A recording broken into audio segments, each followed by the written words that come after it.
Hello student, स्वागत है आप सबका आज के इस वीडियो में। तो आज के इस वीडियो में हम सॉल्व करने वाले हैं एनसीईआरटी एक्सरसाइज 2.2 का क्वेश्चन नंबर 2, जिसमें हम लोग जो है पिछले लेक्चर में सेकंड तक सॉल्व कर दिए थे क्वेश्चन नंबर 2 तक। तो हम इस बार जो है क्वेश्चन नंबर 3 को लेते हैं। तो सबसे पहले हम आपको वहीं बता दें, जीरोज़ का सम दिया हुआ है जो कि 0 है और प्रोडक्ट दिया है जीरोज़ का जो कि √5 है। ओके, तो यहाँ से हमें एक क्वाड्रेटिक पोलिनोमियल जो है निकालना है। तो चलिए स्टार्ट करते हैं।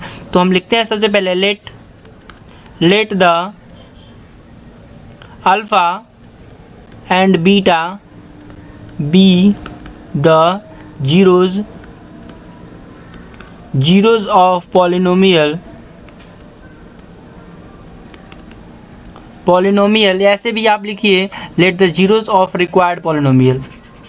ऐसे ठीक रहेगा, ऑफ रिक्वायर्ड पॉलिनोमियल। और रिक्वायर्ड पॉलिनोमियल हमारा मान के चलते हैं px है। तो यहाँ से अल्फ़ा एंड बीटा जो हमारे क्या हो जाएंगे, जीरोज़ हो जाएंगे रिक्वायर्ड पॉलिनोमियल के। तो क्या होगा उसके बाद, तो हमारा सम दिया हुआ है, ठीक है। इसको अल्फ़ा को मैं थोड़ा सा अच्छी तरह से लिख लेता हूँ।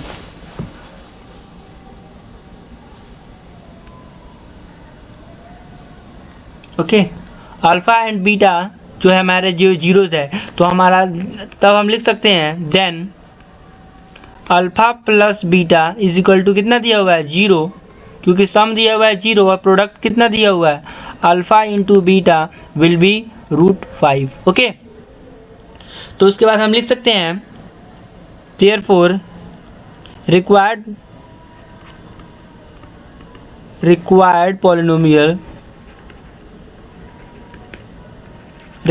Polynomial is given by.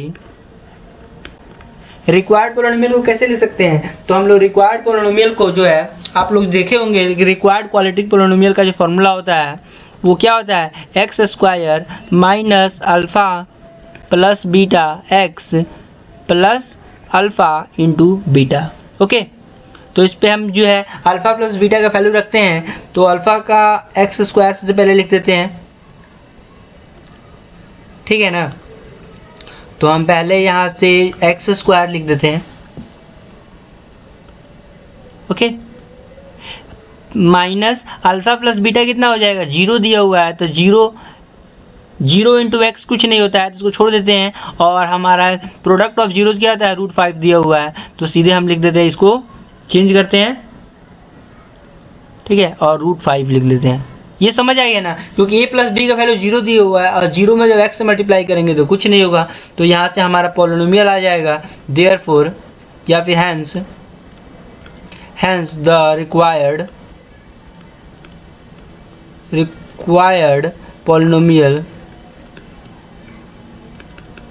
Polynomial px, required polynomial px is कितना हो जाएगा हमारा x² प्लस √5। ये हमारा जो है रिक्वायर्ड पॉलिनोमियल हो जाएगा।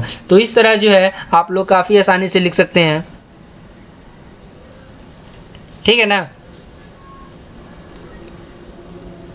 ओके, ठीक है। अब जो है हम लोग नेक्स्ट लेक्चर में क्वेश्चन नंबर 4 को देखेंगे।